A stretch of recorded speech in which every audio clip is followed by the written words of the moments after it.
درجے میں پڑھانے گیا، اس کے بعد کا واقعہ ہے، کھانا نہیں کھایا تھا، تھا ہی نہیں کچھ۔ کہا جب درجے میں پڑھا گیا تو نقاہت بہت تھی، کمزوری بہت تھی، تو ان کے ایک شاگرد مولانا معین اللہ صاحب جو بعد میں بہت بڑے عالم بھی بنے اور شہرت بھی پائی، کہا انہوں نے بھانپ لیا کہ حضرت نے کچھ کھایا نہیں، اللہ والے مانگتے نہیں ہیں، گر جاتے ہیں، بے ہوش ہو جاتے ہیں، جیسے حضرت ابو ہریرہ کے بارے میں واقعہ مشہور ہے کہ بھوک کی وجہ سے بے ہوش ہو جاتے تھے۔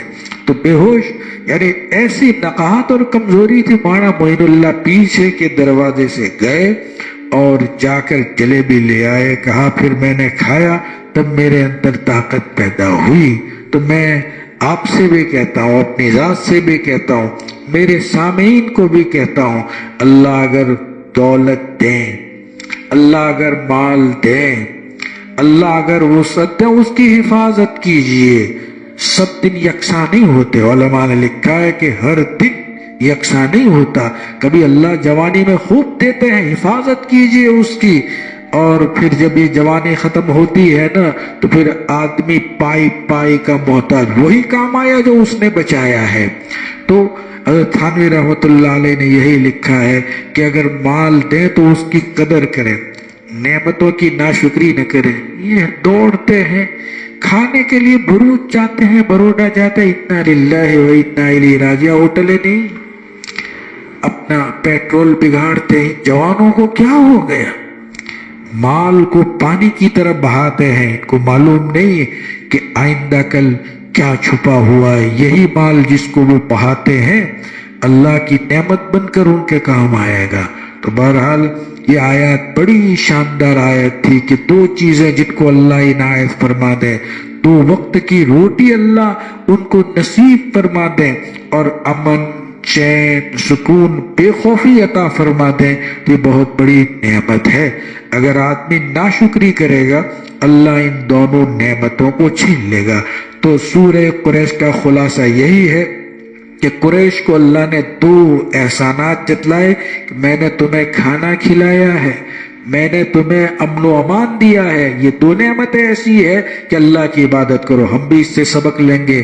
اللہ نے ہمیں دو وقت کی روٹی دی ہے، امن و امان دیا ہے، روزی ہے، اللہ کی عبادت کرو۔ صبح جلدی اٹھ جاؤ، اللہ کے سامنے سر جھکاؤ، نمازوں کی پابندی کرو، وقت پر آ جاؤ، فجر کبھی چھوٹنے نہ پائے۔ آج میں نے فجر میں دیکھا پوری مسجد بھری ہوئی ہے، دل سے ایک افسوس کی بات، یہ یہی محلے کے لوگ، کہیں باہر کے ہیں ہی نہیں، یہی کے لوگ اتنے تھے کہ سب بھر جاتا ہے۔ اگر یہ روزانہ فجر پڑھنے لگیں اور وقت پر آنے لگیں تو اللہ کتنے راضی ہو جائیں گے اور کتنی نعمتیں اللہ عنایت فرمائیں گے۔ اللہ عمل کی توفیق عطا فرمائے۔